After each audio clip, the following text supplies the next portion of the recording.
Here it is. We're going to take a look at the Bittboy. As you see, you have your turbo buttons here, your A and your B. Select start. You know, it's got the color is reminiscent of the original Game Boy, but it's not an exact match. It's not a perfect match of the original Game Boy. You can see here on the side, you can see the charge light through there. There's no volume rocker here, but I believe maybe this was the contrast. I think this was the contrast. Nope, this was volume. So there's no volume rocker over here, as you can see. There's no contrast rocker over here or anything of that sort, volume, contrast, nothing. There's a special way to change the volume and to change the contrast and everything that I will show you when we go to actually show the gameplay. On the bottom, of course, there's your micro SD, your micro USB charge port. Oops, and then there is your headphone jack, which doubles as a AV out. It does come with a charge cable, and it does come with an AV out cable. So let's turn it on, let's get to it, and I'll show you what this thing's all about. Okay, here we are. We are in the Bittboy's main interface. As you can see, I do have it on charge. I did not charge it before I started playing with it there last week, and when I went to go ahead and do the recording for the review, the battery was dead. The battery has lasted me about 3.5 hours on a full charge, which is nice. It's got a 700 milliamp hour battery in it.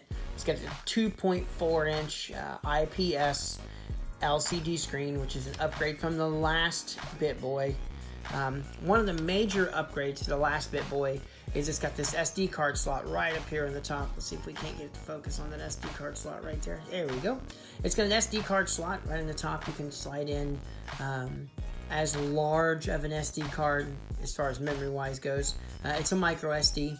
And if you don't have a micro SD, you can purchase one through them when you purchase your Bittboy. There's an option to be able to purchase the Bittboy with an SD card, which is what I did. It come with an 8 gig SD card, which is more than enough for what you're ever going to need. But when mine came, it didn't have the option.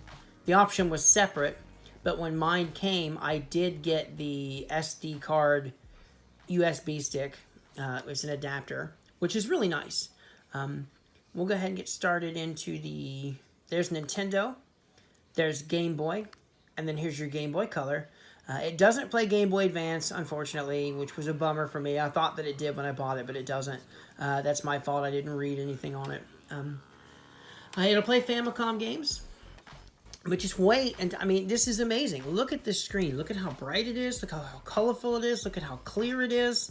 We'll get into this. We'll play some Gunsmoke, which is one of my favorite games here on the NES. So we'll go ahead and fire up a little bit of Gunsmoke so I can show you some of the different quirks, some of the different things that you need to do in order to get the volume to change, in order to get the contrast to change. And as you can see, it's pretty bright, very clear. In my experience, there is no slowdown. There's no screen tearing. There's absolutely... I mean, it's absolutely perfect. The colors are a little bit brighter than you would have on an original NES. Now, we'll hold select. When you hold select and then push the A button, it turns your volume down. When you hold the B, when you push the B button, it turns your volume up. I mean, it's got an amazing speaker on it. It is loud. Now, the turbo buttons here, still holding select. You can change the brightness of the screen, and then you can turn the brightness of the screen down. We'll go ahead and play a little bit here. We're after a Bandit Bill rifle. But as you can see, the scrolling is perfect. I don't have any screen tearing.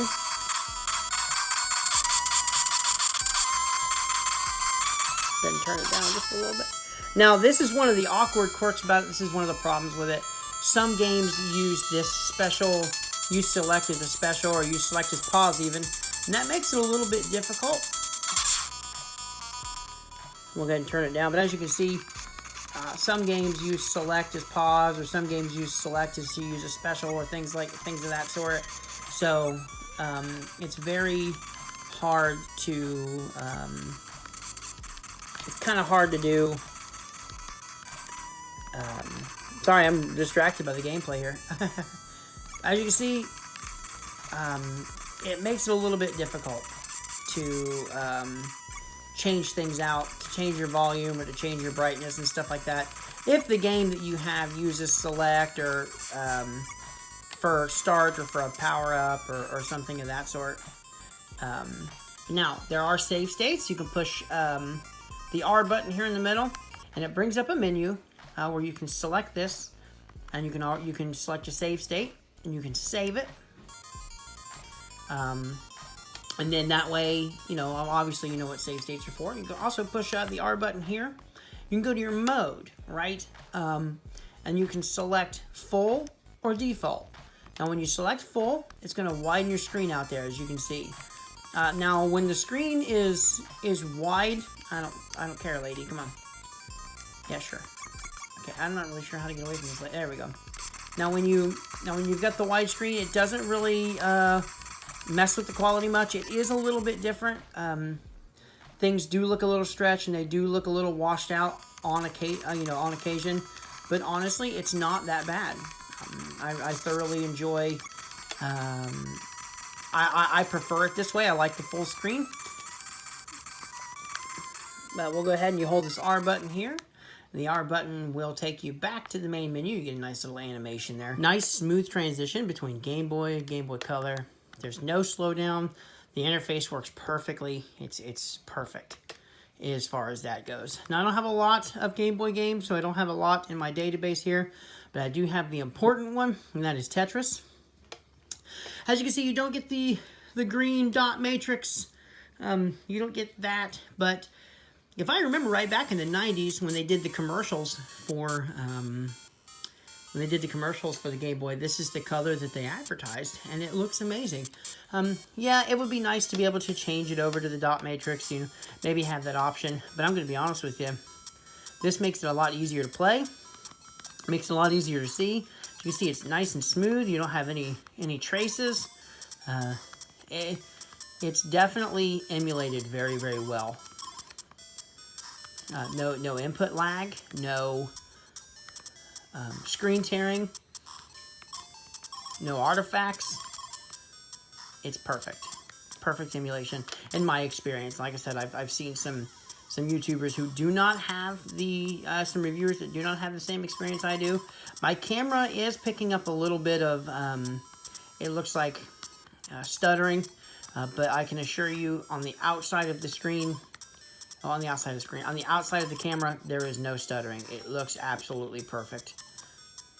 So we'll go ahead and check out a Game Boy Color game before we finish things up. We'll get back out again. As you can see, you get that smooth transition, smooth over into there. I do have a lot of Game Boy Color games. And these are just the ones that I could just think of off the top of my head. Let's see, we'll go. Let's do something a little different. Let's go to the Top Gear Pocket. I really like Top Gear Pocket. I think this is Top Gear Pocket 2. Now, I do have a little bit of issues with playing homebrews and things of that sort. It doesn't like a lot of the homebrews that I have. It doesn't like some things of that sort. I have ran into it to where not all games work. I've had it to where I have a little bit of issues. Now, I don't know if that is the fault of the Bittboy or if that is the fault of the person who made the backup or you know, the website that holds the backup. But yeah, we're gonna.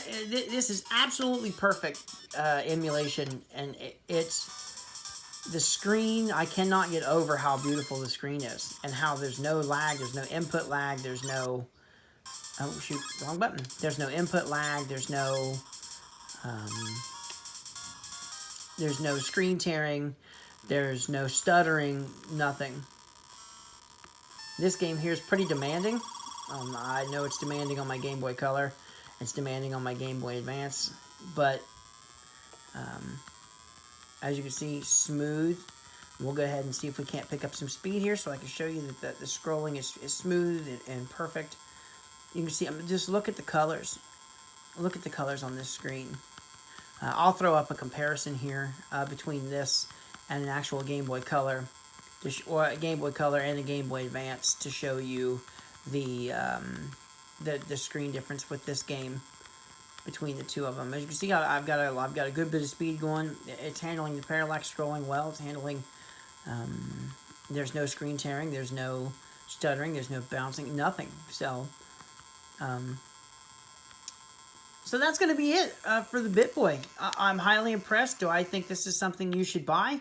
Absolutely. If you've got something that you want to play your backups on, you got something you want to store your backups on, and you want to be able to take your backups with you, there's no better way to do it than on the Bittboy.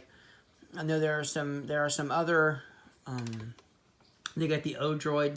The Odroid is an excellent emulator, but this is, in my opinion, top of the line when it comes to emulation, and it comes to your screen. The screen is beautiful and perfect.